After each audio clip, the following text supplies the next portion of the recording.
Retour sur le plateau, ils sont avec nous. La sœur Rita, qui est la présidente de l'association Arc-en-Ciel. Bonjour et bienvenue.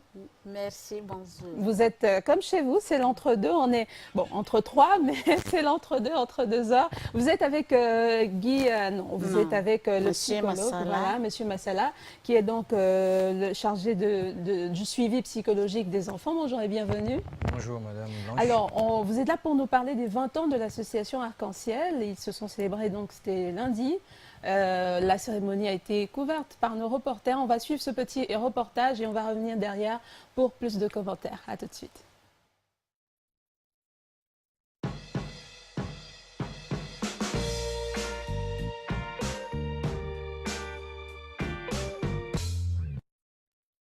« 20 ans, cela se fête. » Donc, on a été créé en 1998 pour accueillir les garçons qui vivaient dans la rue. Et au fur et à mesure, on a développé nos activités. Après, on a construit un centre pour les filles, victimes de traite, victimes de violence. Puis, on a accueilli différents types de publics au niveau des garçons. Et puis, on a travaillé dans les prisons, avec les mineurs toujours. Et puis on a créé un programme de sensibilisation pour pouvoir toucher un maximum de personnes. Et donc voilà un petit peu tout ce vers quoi on est allé. C'est à l'occasion de ces 20 années d'existence que du 15 au 20 janvier prochain, elle ouvre au public les portes de ses centres Arc-en-Ciel et Espoir. Un public et des partenaires de la première heure restés sensibles à la cause. Oui, c'est une association que l'ambassade suit depuis pas mal d'années. C'est vrai qu'en 2017, nous avons pu l'aider avec un don de matériel parce que nous considérons que le travail qu'elle accomplit est particulièrement utile pour la société gabonaise et notamment pour ses enfants abandonnés. Le premier concerné dans la résolution de ces cas sociaux, l'État qui, à travers la Direction générale du service social, ne ménage aucun effort pour protéger cette jeunesse constatée vulnérable. Nous avons mené une étude sur les violences faites aux enfants et cette étude-là a démontré que les enfants sont effectivement victimes de violences, notamment dans la famille et dans la société en général. Donc à cet effet, nous menons des actions de sensibilisation et de prise en charge, particulièrement avec l'association Arc-en-Ciel qui fête ses 20 ans aujourd'hui. Une semaine d'échange, de partage et de sensibilisation sur notamment l'avenir de la famille gabonaise, jugée à tort ou à raison comme acteur de ces dérives. Voilà, après ce reportage, on constate que ça fait quand même 20 ans à côté des enfants et de la jeunesse gabonaise. D'où part l'idée, comment est né le projet de l'association Arc-en-Ciel? Le projet est né parce qu'on voyait que nos aînés, la sœur Théo Coral, quand elle a commencé à travailler avec un père salésien, le père Michel, quand ils ont commencé à travailler, ils ont constaté qu'il y avait beaucoup d'enfants qui se traînaient à gare routière et dans les rues. Et ça les a intéressés ces moments-là. À partir de là, ils ont dit, nous allons commencer quelque chose au petit séminaire Saint-Jean. À partir du petit séminaire Saint-Jean, ils ont commencé à travailler pour les enfants et les enfants venaient, ils faisaient les activités manuelles, ils rentraient encore à la rue. Et c'est de cela, cette idée-là, qui leur a fait que seulement travailler avec les enfants et les enfants retournaient encore au milieu là où ils vivent beaucoup de difficultés. Il serait bien qu'on puisse avoir un financement pour avoir un local typiquement qui est pour ces enfants. Et Union Manos Unidas, elle avait financé pour avoir les centres Arc-en-Ciel et pour pouvoir accueillir un nombre plus grand de garçons. Et les garçons, c'est comme ça l'idée est née de travailler avec ces enfants-là. Pas seulement au niveau de la rue, au niveau du centre, mais aussi ils continuent aussi les recherches pour reconnaître où sont les sites où ces enfants sont en train de vivre. Parce que les enfants de la rue, ils ont, selon les différents coins là où ils viennent, ils ont des nominations. Les enfants des gares routières, ce n'est pas la même chose que les enfants de Carrefour Léomba. Ce n'est pas la même chose que... Ils ont des sortes de clans et des blocs. Oui, voilà. Ils ont des clans et des blocs. Un enfant qui vient des gares routières ne peut pas aller se centrer à Zion. C'est comme ça, c'est né. Et petit à petit, on a travaillé avec les enfants. On a vu que les enfants là avaient beaucoup d'atouts. à eux-mêmes, qui pouvaient les aider pour continuer à travailler et à développer leurs connaissances. On a regarder aussi, de travailler aussi avec les internats, chercher les partenaires qui pouvaient aussi financer les écoles pour ces enfants-là. Mais en tout cas, les enfants, beaucoup, ils ont développé les capacités. Il y a beaucoup qui travaillent. Nous sommes fiers. 20 ans, ce n'est pas 20 jours, c'est 20 ans d'expérience, 20 ans de difficultés, 20 ans de jour à jour pour chercher l'avenir de ces enfants que nous amenons aujourd'hui. D'accord. Alors, comment ça se passe pour les amener au centre? Est-ce que vous allez dans la rue, vous leur adressez un message? Vous avez une sorte de discussion avec eux, ou alors c'est par des voies en collaboration avec les forces de police? Comment ça se passe pour qu'ils reviennent au centre? Les enfants, les éducateurs travaillent dans la rue avec les enfants, et ils travaillent aussi la nuit avec les enfants. Ils partent dans les différents sites, comme j'ai dit ça. Ils partent, ils cherchent les enfants, et aussi les enfants qui sont grands déjà, qui ont déjà été au centre. Ils sont aussi comme les pères formateurs de ces enfants-là. Ils deviennent des aînés pour les autres. Oui, pour pouvoir aider à localiser tous ces enfants-là, là où ils sont. Et les sensibilisations aussi au niveau de la rue, nous parlons aussi au niveau de la rue. Et les autres personnes aussi, ce sont les forces de l'armée qui trouvent les enfants. Quand ils voient que c'est vraiment un mineur, on l'apporte directement au centre, parce qu'ils savent que nous travaillons avec les enfants de la rue. Et les personnes de bonne volonté qui voient qu'un enfant est en train de traîner quelque part, ils nous amènent l'enfant au centre. C'est nous-mêmes, avec nos compétences, nous connaissons que cet enfant-là, il n'est pas un enfant de la rue. S'il y a eu un problème, et nous cherchons directement à les orienter vers les centres de l'État à Gondé. Quand nous voyons que ce n'est pas un cas de la rue, pour que l'enfant ne puisse pas avoir des manières. Vous savez que les enfants de la rue, ils ont des différentes manières. Bien sûr. Oui. Il faut éviter la cohabitation entre des enfants qui ont peut-être juste fugué, ou alors des orphelins, et des enfants qui sont en situation de rue depuis des années. Donc quand vous les accueillez, après combien de temps ils partent du centre d'accueil? Est-ce qu'ils vont travailler? Où est-ce qu'ils vont? Comment est-ce qu'ils sont logés? Quelle est leur vie une fois partis du centre? Et les enfants, normalement, on accompagne les enfants. On fait un essai avec beaucoup de fois. D'abord, on cherche la famille. Parfois, l'enfant peut vous amener 2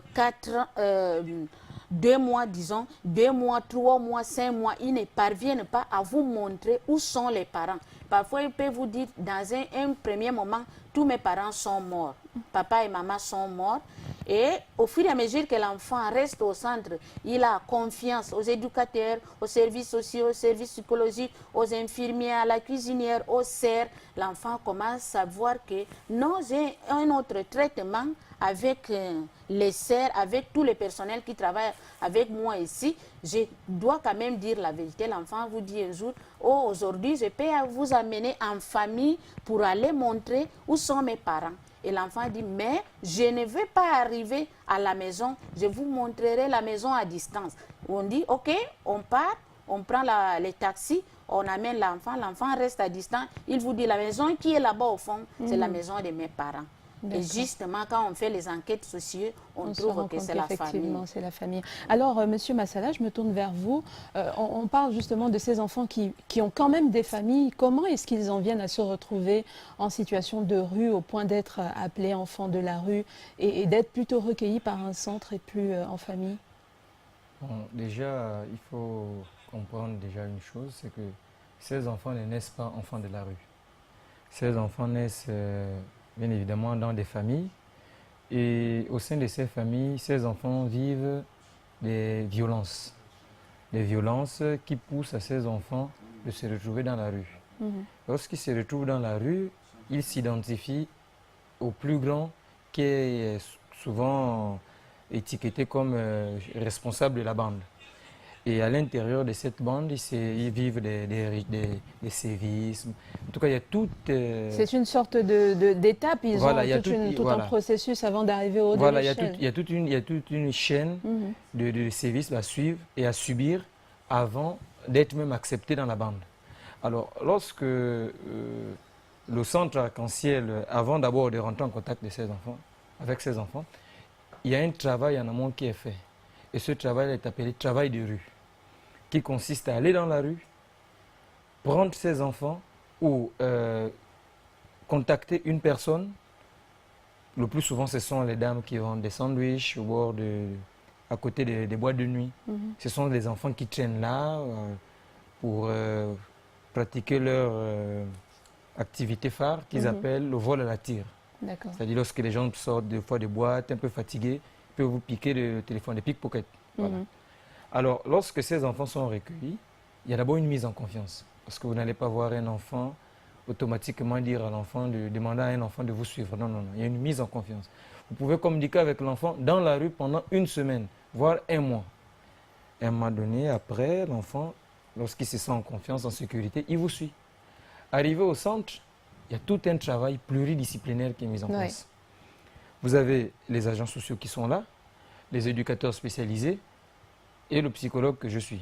Alors, moi, mon travail, le plus souvent, c'est apporter un suivi psychologique. Déjà, lorsqu'on quitte l'univers familial pour se retrouver dans la rue, on subit des traumatismes, on vit certaines situations compliquées. Au plus pire des cas, c'est souvent des dépressions. Parce qu'il ne faut pas aussi abuser, il ne faut pas exagérer.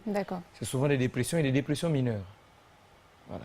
Alors, est-ce qu'il vous est arrivé d'avoir des enfants qui, malheureusement, retournent dans la rue après le temps? Il faut préciser peut-être aux téléspectateurs qu'il y a un âge arrivé auquel on ne peut plus rester au centre, 18 ans je pense, si ça n'a pas changé. Donc après cet âge-là, il est obligé d'aller, s'il a pu trouver du travail ou si le centre a pu l'insérer dans une entreprise, tant mieux. Mais il y en a qui retournent malheureusement dans la rue. Bon, il faut comprendre que dans tout travail, il y a des échecs et il y a des réussites. Et tout se fait selon la volonté de la personne, de l'enfant. L'enfant est admis au centre entre 8 ans et 16 ans, ou plus tard, ou plus. Mais avec des exceptions, lorsque les enfants sont par exemple confiés par les juges des mineurs, on peut accepter un enfant jusqu'à 17 ans. D'accord. Et avant que l'enfant ne puisse être inséré en famille, il y a un travail qui s'est fait appelé insertion partielle. C'est-à-dire on envoie l'enfant pour des week-ends, ensuite on renvoie l'enfant pour des petites manifestations, des fêtes de Noël, des fêtes du Nouvel An, 2 semaines, 2 jours. Au retour de ces réinsertions partielles, il y a un autre travail qui se fait avec le psychologue et les agents sociaux. À partir de ces différents retours que nous avons, des insertions partielles, nous nous retrouvons en équipe pluridisciplinaire pour décider oui ou non il est apte à retourner définitivement dans la famille. Voilà. Merci beaucoup pour ces éclairages-là. On note que vous avez récemment ouvert une aile pour les filles. C'est des jeunes filles maltraitées qui sont victimes d'abus et autres. Peut-être nous en parler assez rapidement. Oui, les centres des filles existent déjà depuis 2000. Et c'est en ce moment-là quand on avait constaté le phénomène que les filles vendaient s'ils étaient beaucoup à la rue. Ils vendaient. Et quand on a constaté les problèmes, tous les religieux ont exclamé, comme maintenant le phénomène des Kobolo, tout le monde s'est exclamé, non, c'est une situation qui ne va pas. On doit faire quelque chose. Et quand on dit on doit faire quelque chose, on s'est tourné, les autres sœurs ils sont tournés vers nous. Non, vous avez déjà un centre pour les garçons. Pourquoi pas n'accepter pas aussi accompagner les filles? C'est comme ça. Nous avons aussi eu le centre des filles. Mais dans la création du centre Espoir, c'était dit que les filles victimes de trafic, qui venaient Bénin, Togo, Lomé, Nigeria, Cameroun. Et qui sont vendus ici pour faire des petits commerces. Oui, qui travaillent aussi, qui sont comme des esclaves plus ou moins. Oui, qui travaillent dans les maisons pour des fins économiques. Et on a vu ça. Après aussi, maintenant, là, on a changé beaucoup de techniques. Pourquoi? Parce qu'on trouve aussi qu'il y avait des difficultés avec nos filles propres ici du Gabon. Il y a des filles qui sont abusées peut-être par leurs parents, par leur beau-père. Oui, voilà. C'est ça, justement. Les filles qui sont abusées, les abus sexuels, on appelle. Et cela nous a permis aussi de voir que les filles des trafics, victimes des trafics, on a changé la méthodologie. Les filles ne vendent plus à la rue, Mais les filles sont maintenant esclaves dans les maisons, on les accueille là-bas. Mais en changeant la méthodologie, là, on a dit on ne va pas fermer les centres parce qu'il n'y a pas les filles au centre. Mais nous avons trouvé que vraiment, nos filles gabonaises ont également besoin de votre main tendue. Merci beaucoup d'avoir été sur le plateau de l'Entre-deux. Je rappelle que vous êtes la sœur Rita, présidente de l'association Arc-en-Ciel, et Monsieur Massala, qui est donc chargé du suivi psychologique de ces enfants-là. Nous vous accueillerons quand vous voulez. Et pour l'occasion de ce 20e anniversaire, on vous offre à manger. On ne sait pas ce qu'on mange, on pose la question. Allez à Virginie, qu'est-ce qu'on mange ce midi, Léa ?